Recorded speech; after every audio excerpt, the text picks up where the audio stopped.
No ar, o programa Você Melhor, com Gui Moreira. Boa tarde! Começa agora o Você Melhor pela RBI TV para todo o Brasil. O seu programa de saúde e bem-estar, com a participação dos grandes especialistas. Muito obrigado pela audiência. Siga-nos no Instagram. Estamos também em tempo real pela internet. Veja os destaques do programa de hoje. Saiba como funcionam as canetas emagrecedoras, medicamentos injetáveis que promovem a redução do apetite, com o Dr. Ranieri Paiva. Descubra quais alimentos devem ser consumidos após o jejum com a nutricionista Marcela Ávila. Veja como é a indicação para a realização de uma cirurgia na visão da medicina integrativa, com a doutora Lídia Myung. Conheça as causas da lombalgia e o que fazer para aliviar a dor na lombar com o ortopedista Dr. João Vaz. Entenda o que é a estética regenerativa na harmonização orofacial com a cirurgiã dentista doutora Raquel Nicolucci. Confira as opções de tratamentos estéticos para a área dos olhos com a doutora Bruna Montoro. E ainda, tudo sobre harmonização glútea com a biomédica esteta Aline Rocha. Evolução na abdominoplastia. Combinação de técnicas permite a remoção precisa de gordura localizada. O cirurgião plástico Dr. Ademir Pelizari Júnior explica o procedimento. Dor, inflamação ou pele avermelhada na área do cóccix. É a lesão conhecida como cisto pilonidal. A médica Ana Carolina Bufara orienta como resolver esse problema. A infertilidade pode afetar a vida de muitos casais, mas saiba que existe tratamento. É o que vamos saber com o médico urologista Dr. Bruno Bertoni. Agora, no Você Melhor edição nacional.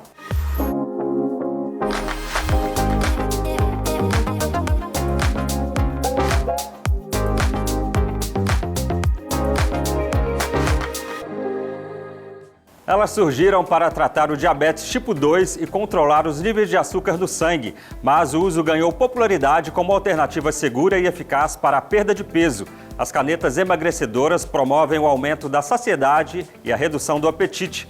Saiba agora como elas funcionam com o médico Ranieri Paiva.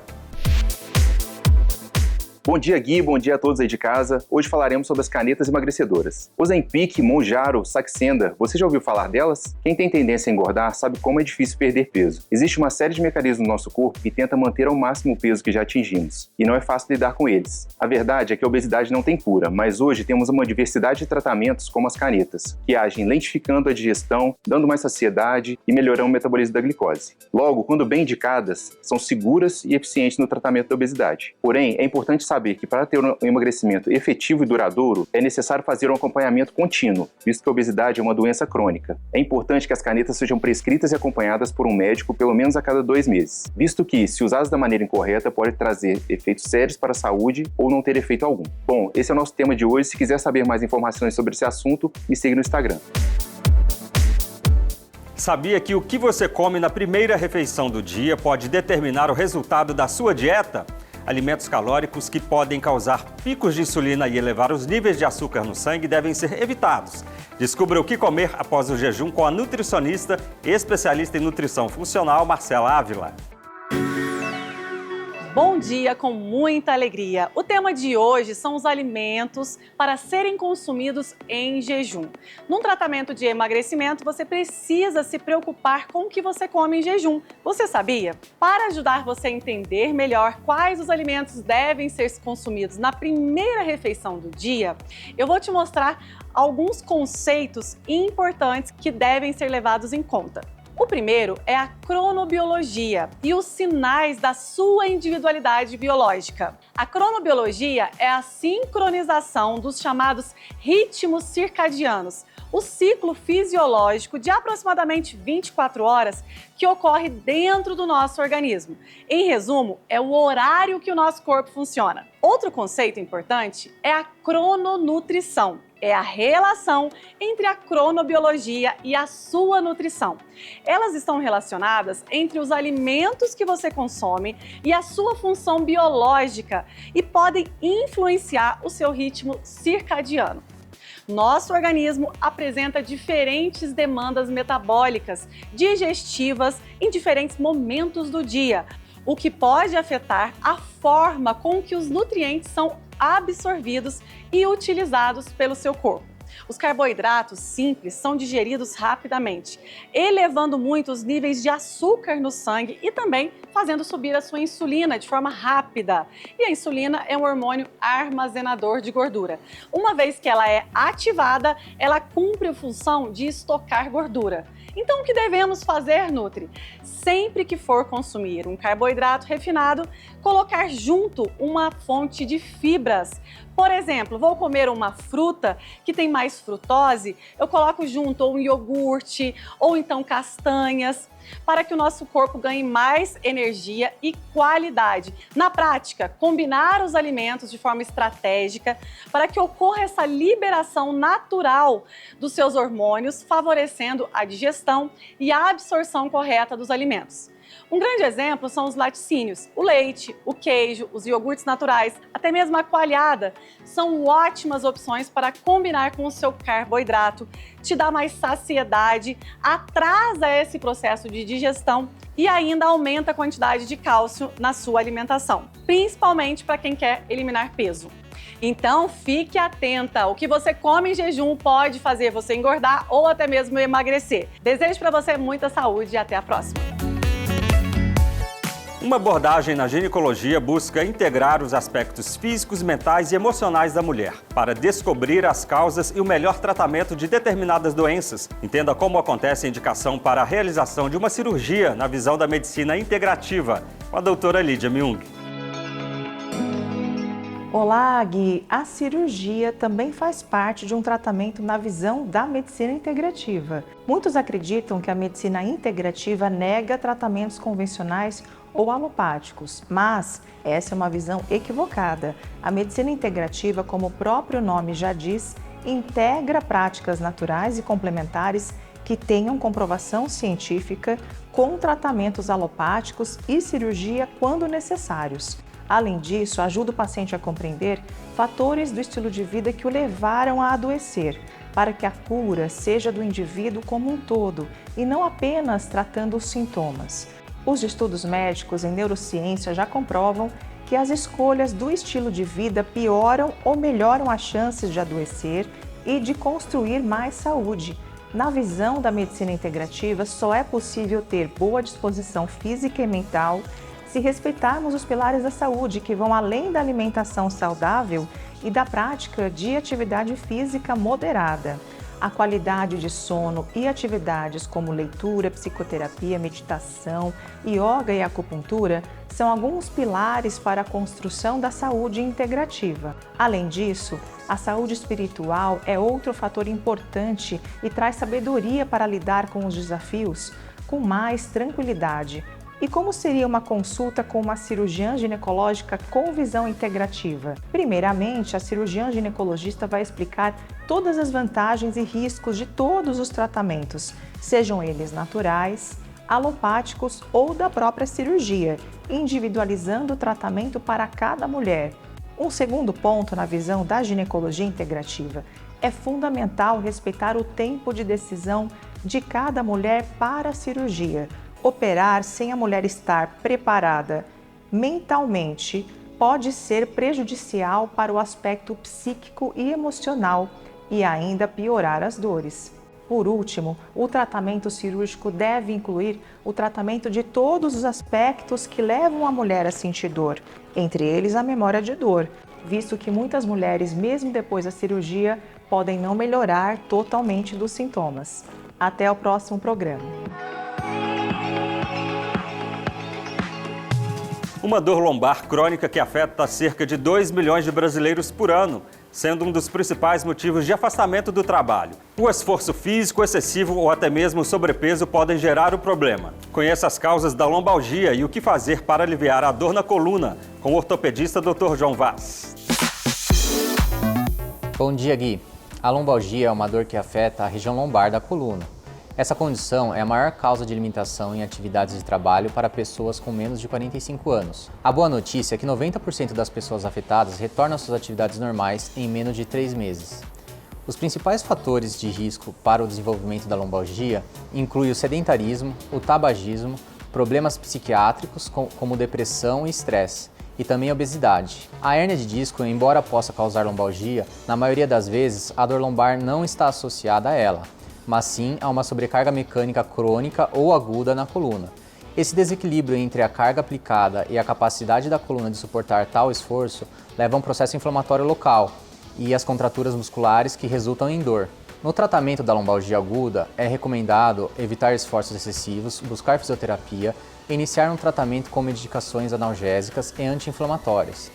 Após 2 semanas, é aconselhável intensificar a fisioterapia com exercícios de fortalecimento do core abdominal e alongamentos musculares. Técnicas complementares como acupuntura, RPG e quiropraxia também são recomendadas. Para prevenir o retorno da dor lombar, é importante evitar os fatores de risco mencionados, incluindo o controle do peso, além de se engajar em atividades físicas regulares. Pilates, yoga, hidroginástica e musculação bem orientada são atividades benéficas para a coluna.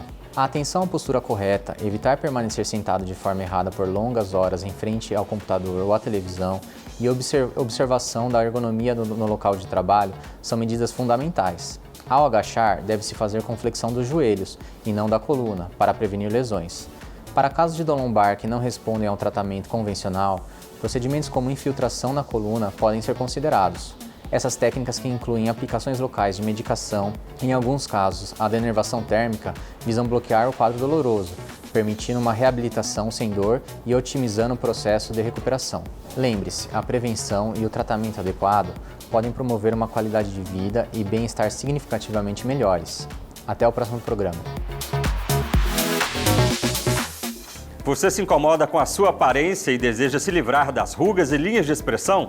Uma nova tendência para o rejuvenescimento facial garante resultados surpreendentes e uma pele mais bonita, saudável e natural. Entenda o que é a estética regenerativa na harmonização orofacial com a doutora Raquel Nicolucci.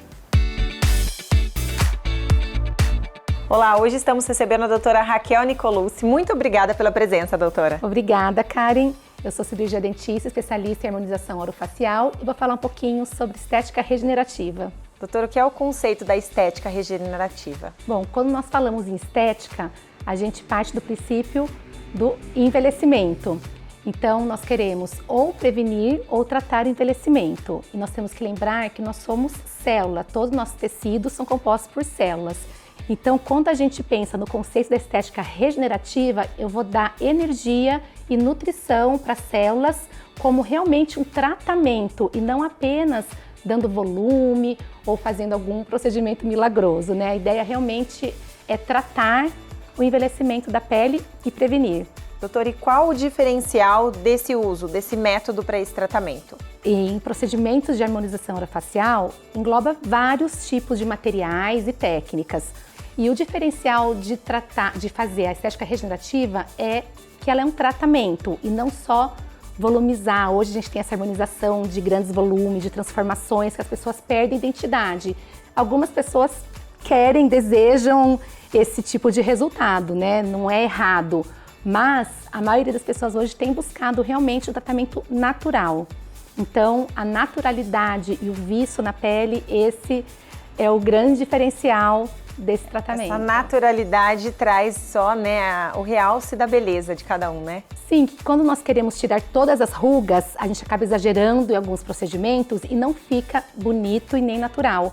Então a gente tem que aceitar algumas ruguinhas, um pouquinho de flacidez, mas quando a gente usa os tratamentos, né, utilizando a substância da estética regenerativa, o glow, o viço da pele faz toda a diferença nessa naturalidade e fica muito mais bonito o resultado.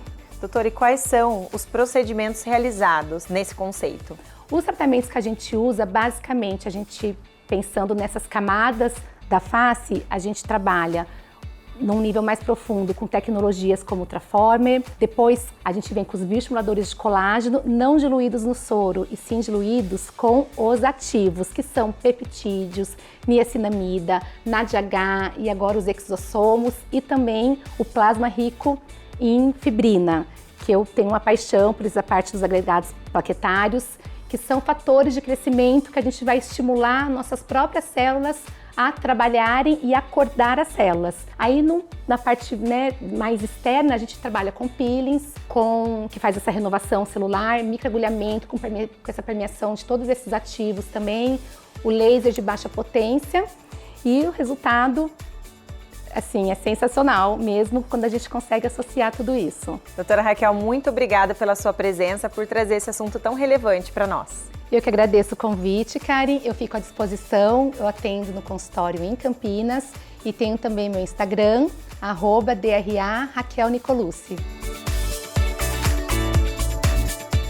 Ela é uma das primeiras áreas do rosto a apresentar os sinais do envelhecimento e, por isso, exige um cuidado específico desde cedo. Confira as opções de tratamento para a região dos olhos com a doutora Bruna Montoro.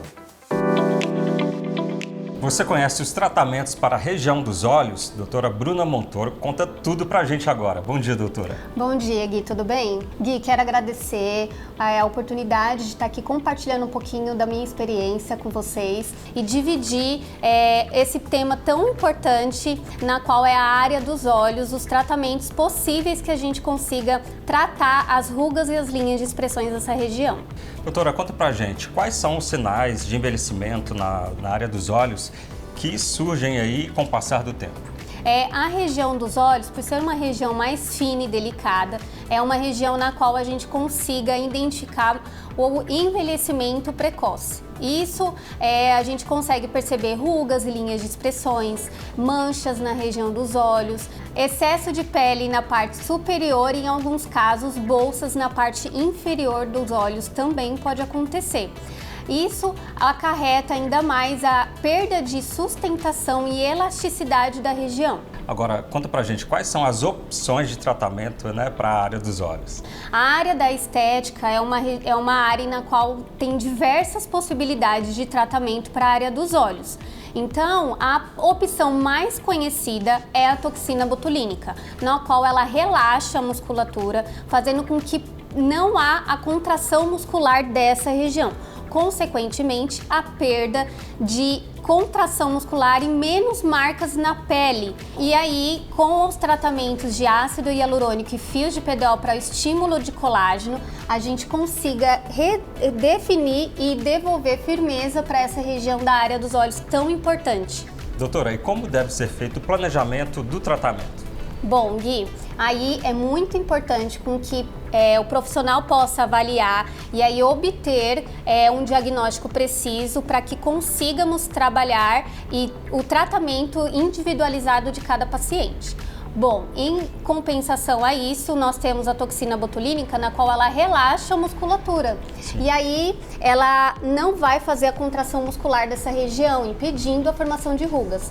A toxina botulínica tem uma durabilidade em média de 4 a 5 meses. Para a região da área que, em relação à firmeza e elasticidade da região, nós precisamos recuperar e restaurar a elasticidade da região. E com isso nós contamos com o ácido hialurônico e os fios de colágeno. Temos aí também o ultrassom microfocado e o laser fotona, na qual ele vai estimular toda essa região, devolvendo uma pele mais firme e mais rejuvenescida, trazendo um aspecto mais jovial para a região dos olhos. Doutora, muito obrigado pela entrevista. Gui, quero agradecer a oportunidade de estar aqui no programa Você Melhor e dividindo um pouquinho mais sobre o meu conhecimento e convidar vocês a acompanhar o meu trabalho nas redes sociais. Um procedimento cada vez mais procurado por homens e mulheres que desejam melhorar o contorno e aumentar o volume do bumbum. A técnica é indicada para remodelar e corrigir assimetrias. Saiba como é realizada a harmonização glútea com a doutora Aline Rocha.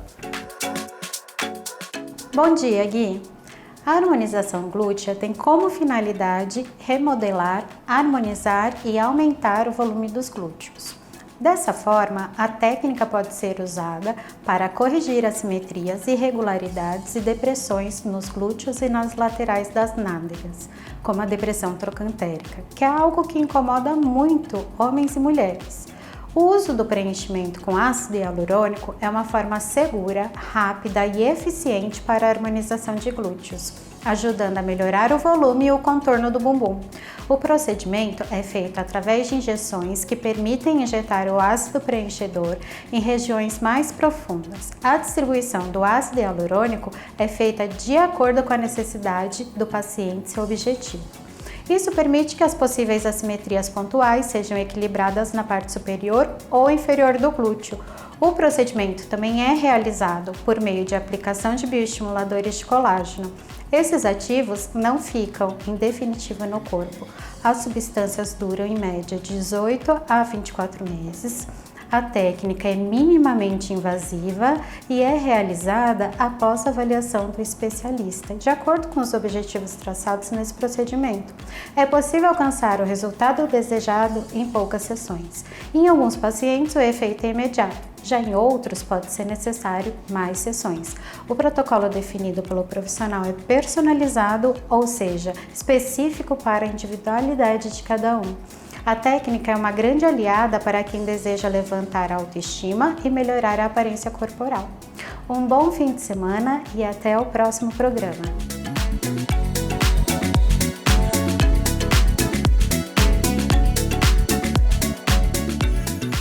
Resultados estéticos mais refinados, proporcionando aos pacientes uma silhueta mais esbelta, firme e definida. É a evolução da tradicional abdominoplastia, a cirurgia plástica que corrige a flacidez da pele. O cirurgião plástico Ademir Pelizari Júnior explica o procedimento, chamado de lipoabdominoplastia HD. Acompanhe.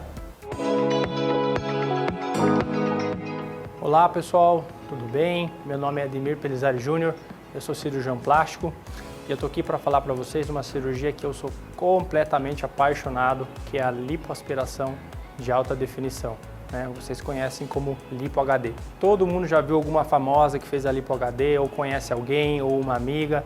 Então realmente essa cirurgia ela não é nova, ela foi criada em 2003 por um cirurgião colombiano, mas ela é uma cirurgia fantástica porque para o cirurgião que tem um bom senso estético, ela consegue destacar mais a musculatura. Então, se bem feita, ela consegue realçar a tua musculatura e, óbvio, limpar a gordura das regiões que tem maior depósito de gordura. Tá? Então, a gente consegue limpar toda a parte do dorso, toda a parte anterior, os braços, as coxas também, hoje é possível. Tá? Então, eu sou suspeito a falar, porque eu acho que o corpo fica muito mais atlético, fica muito mais delineado e a cirurgia, ela, quando bem feita, o cirurgião bom, ele nem parece que passou ali, né? Eu acho que isso é uma coisa importante a gente frisar. E aí, quando que entra a câmara hiperbárica nesse contexto? Então, hoje a Lipo HD a gente termina a cirurgia, tá? O paciente vai para a sala de recuperação anestésica, a hora que o anestesista libera, a gente já leva o paciente para a unidade de câmara hiperbárica e já faz a primeira sessão. Então, isso é muito bom, porque ele vai diminuir o edema, ele vai melhorar a cicatrização, vai diminuir a chance de infecção. E a gente realmente é pioneiro no Brasil no uso dessa tecnologia no pós-operatório imediato. Então isso daí é muitos benefícios para o paciente. E aí, gostou? Pode entrar em contato com a gente pelas redes sociais e tenha um excelente final de semana. Você sabia que o simples crescimento de um pelo por dentro da pele pode evoluir para uma lesão na área do cóccix? É a doença pilonidal, que pode causar inflamações, abscessos e muito incômodo. Antibióticos, drenagem e até cirurgia podem resolver o problema. Entenda mais com a doutora Ana Carolina Bufara. O cisto pilonidal é uma lesão que se desenvolve mais frequentemente na região final da coluna vertebral, na área do cóccix. Pode causar inflamações, abscessos e muito incômodo. As causas do cisto pilonidal ainda não foram totalmente definidas. Porém, a teoria mais aceita é que a lesão seja provocada por pelos soltos na região que, por atrito, pressão e condições locais, atravessam a pele e se alojam na camada subcutânea. A presença desse corpo estranho gera uma reação inflamatória que promove a formação de cistos. Ele pode ocorrer em qualquer pessoa, mas é mais comum em pacientes jovens e um pouco mais prevalente em pacientes do sexo masculino.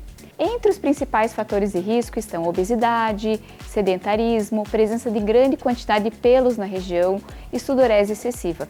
Permanecer muito tempo sentado por exigência do profissional ou durante prática de esportes como ciclismo também é um fator de risco para a formação de cisto pilonidal. O diagnóstico é feito normalmente pelo exame físico durante a inspeção do médico no consultório.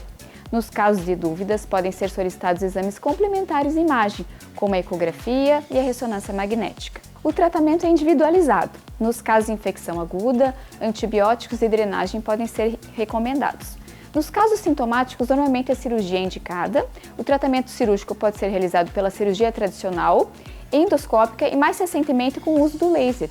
A cirurgia a laser já é o método de escolha em alguns países para o tratamento dessa doença. E, em alguns casos, pode ser indicado após avaliação e discussão com o seu médico. A cirurgia laser é realizada no centro cirúrgico, sob anestesia, e consiste em pequenos furinhos realizados ao redor do cisto, diferente da cirurgia aberta, que é eficaz, porém realizada com uma incisão maior. Já as pequenas incisões realizadas pelo laser permitem uma cicatrização mais rápida, com retorno dentro de poucos dias às atividades habituais, comparado à cirurgia aberta. No caso de sintomas ali na região, procure um especialista. A infertilidade, entre 10% a 20% dos casais em idade reprodutiva podem enfrentar essa situação. Quando o problema acontece por conta de fatores masculinos, uma avaliação do paciente pode ajudar a entender essa condição. Saiba mais com o médico urologista Dr. Bruno Bertoni. Olá, estou aqui com o Dr. Bruno Bertoni Ferraz, ele é urologista e especialista em reprodução humana e nós vamos bater um papo sobre a infertilidade masculina. Seja muito bem-vindo ao programa, doutor. Muito obrigado, Tarsila, agradeço a toda a equipe pelo convite. É um prazer falar sobre esse tema que é cada vez mais importante nos dias de hoje. Exatamente. E para começar, conta para o pessoal aí do Você Melhor quais são as principais causas da infertilidade masculina. Perfeito. Então, se a gente fosse elencar essas causas da infertilidade, são várias doenças. A gente começa sempre pela mais comum, que é a varicocele, que é a dilatação das veias do testículo, né? É a principal causa da infertilidade masculina, e a gente pode ir descendo para diversas outras. Então, por exemplo, distúrbios da obstrução da ejaculação ou da passagem de espermatozoide, aí a gente destaca a vasectomia, que é uma causa que é o paciente que faz o procedimento, mas ainda assim é uma causa de infertilidade. A gente tem alterações hormonais que podem ser naturais ou que está cada vez mais na moda, que é o uso de hormônios anabolizantes, né, esteroides. A gente também pode ter causas genéticas, como a síndrome de Klinefelter, algumas outras alterações cromossômicas ou deleções genéticas. Podemos ter exposição a substâncias tóxicas, por exemplo, quimioterapia, radioterapia ou alguns tipos de tratamentos para outros problemas de saúde. Destacamos também as infecções, então a orquite e a epididimite, que são as infecções do testículo e epidídimo, né? E aí a gente destaca a cachumba, aquela famosa história da cachumba descer, é uma causa de infertilidade. E a gente também tem a saúde reprodutiva e a saúde sexual como a ponta de toda a nossa saúde global. Então eu costumo dizer que todas as doenças que de alguma maneira comprometem a nossa saúde também vão comprometer a nossa saúde reprodutiva. Então, diabetes, obesidade, estresse, tabagismo, consumo de álcool, drogas e todos os fatores, aí entra um pouco do bom senso, que a gente acredita que compromete a saúde, também vai comprometer a nossa saúde reprodutiva. Certo. E quando o homem deve procurar um urologista? A gente tem a definição da infertilidade, que é um casal que está há 12 meses tentando uma gestação sem nenhum método contraceptivo e não está conseguindo. A gente reduz essa janela de tempo para 6 meses, caso algum dos membros do casal já tenha alguma doença conhecida que pode atrapalhar na fertilidade. Eu costumo dizer que ninguém é infértil sozinho, mas se o homem já tem ideia, ele já tem conhecimento de alguma doença que pode atrapalhar a fertilidade dele, então, por exemplo, se ele é vasectomizado, ele já sabe que ele não vai conseguir ou vai ter dificuldade no futuro, e aí ele já deve procurar o urologista para entender sobre os diagnósticos e as possibilidades de tratamento para ele. E em quais casos o paciente deve operar? A gente destaca principalmente os 3 carros-chefe da operação da cirurgia na infertilidade. A primeira é a correção da varicocele, em que a gente faz a ligadura dessas veias que causam um aumento da temperatura do testículo, atrapalhando a função. Então, é uma microcirurgia, um cortezinho pequeno. A segunda é a reversão da vasectomia. Então, os homens que já tiveram filhos, eles fizeram a vasectomia e aí em algum momento eles se arrependem, é possível sim operar e reverter a vasectomia para que ele tenha filhos. E por fim, as cirurgias para fazer a captação dos espermatozoides direto no testículo ou no epidídimo.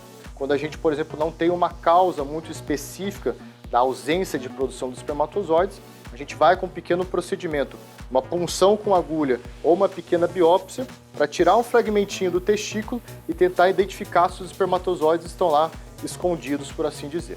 Ótimo, Dr. Bruno. Muito obrigada pela sua entrevista. Muito obrigado, agradeço o convite e até a próxima. O Você Melhor de hoje vai ficando por aqui. Obrigado pela sua companhia e audiência. Acompanhe as nossas edições locais em Minas Gerais, Paraná, interior de São Paulo e Santa Catarina. Para rever, acesse o canal do YouTube. Você Melhor, os grandes especialistas passam por aqui. Ótimo domingo para você. Nos vemos na próxima semana aqui na tela da RBI TV. Até lá!